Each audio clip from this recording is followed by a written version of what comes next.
Hey guys, so uh, I'm hopping on here again, uh, trying to get some videos out there, try to spread the gospel, as I said in the last video.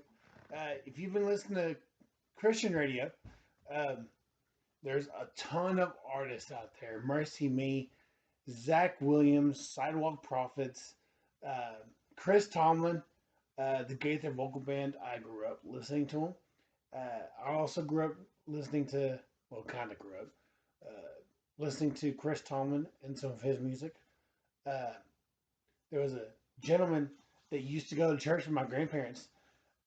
He was the music pastor, and he did a song by Chris Tomlin, and that's kind of like I was more into country music at a young age, around 15, 16 years old. But listening to him and that music kind of got me into listening to Christian. And then as I graduated, I gave my life to Christ at the age of 19, and I started getting into more Christian music. And so one of my favorite songs is by Sidewalk Prophets. It's called "Come to the Table," and you know, I've been thinking about what does that mean? What does it mean when in the song it says "Come to the table"? To me, it says "Come as you are." You know, we all walk different paths. God accepts us for who we are. You know, uh, I've been thinking a lot lately about the difference between the haves and haves not, and the have-nots. It's becoming more and more polarizing by the minute in America, and that's true. Uh, those who have immigration status and those who do not. Those who have been protected under an asylum act for years, and now they face reality that protection, with that protection being lifted. The popular kids at school and the outcasts. Were you an outcast? Or were you a popular kid? Me, I was kind of both. I wasn't really popular per se, but I knew everybody. I got along with everybody. I could go hang out with the band geeks during lunch period one day and go hang out with another group of people, the popular kids, the next day. I didn't, but that's how I was. I was the person that got along with everybody in high school.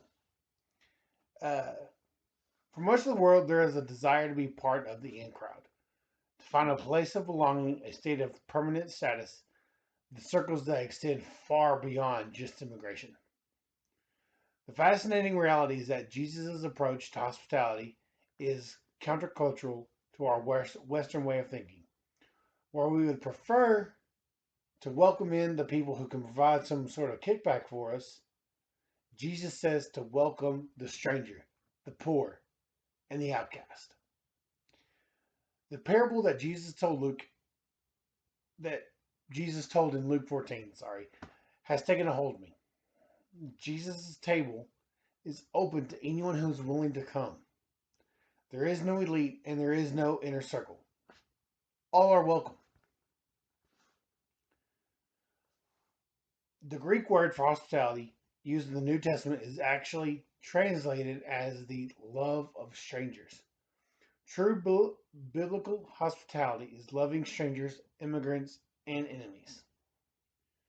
The reality is, if we are going to live out biblical hospitality, it's going to require open arms that welcome anyone and everyone to come to the table, regardless of where they were born, irrespective of their native tongue.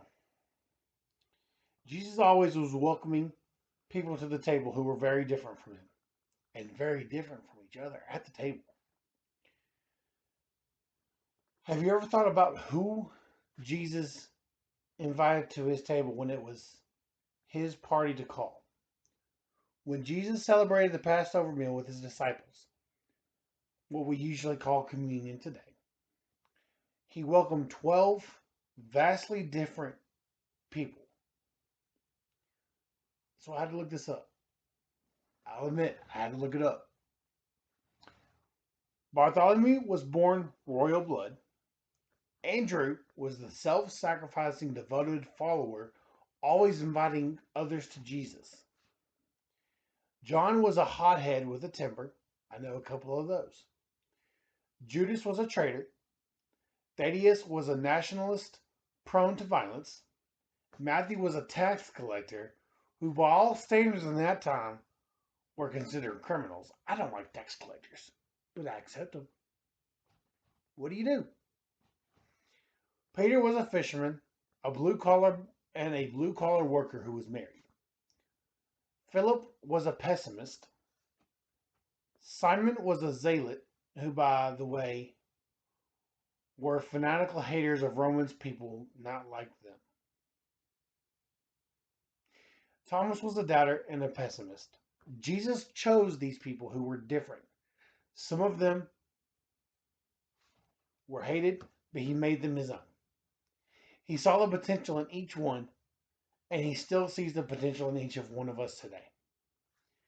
Jesus' invitation wasn't and isn't limited to the perfect people. In fact, Jesus' invitation extends to every single person on the planet today.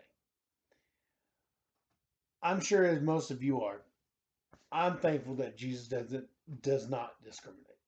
He doesn't. And anyone can argue that with me. Can't argue that. You can't tell me Jesus discriminates. Come as you are. That's the invitation to any table that Jesus is seated at. He welcomes you to the table when you're at your best and when you're at your worst. He welcomes you as you are, and he loves you too much to leave you disconnected, isolated where you are. So the next time you sit down at the table for a meal, think about this question. Who is the one person most unkind to you and is the least likely candidate to be seen at that table with you? Then invite that person to join you for lunch, dinner. Invite them over to your house. Cook for them. Take them lunch. Eat lunch with them. So that you can listen and learn about their perspective and hear their story.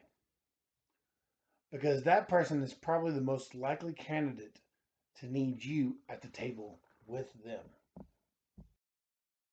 So if you think about it, the song Come to the Table is a way of sending out the invitations to the outsiders, the outcasts, those who think there's no place for them. That everyone who has never felt a sense of belonging will be given the gift of invitation and acceptance, welcome, and belonging. Come join us at the table today. I saved you a seat.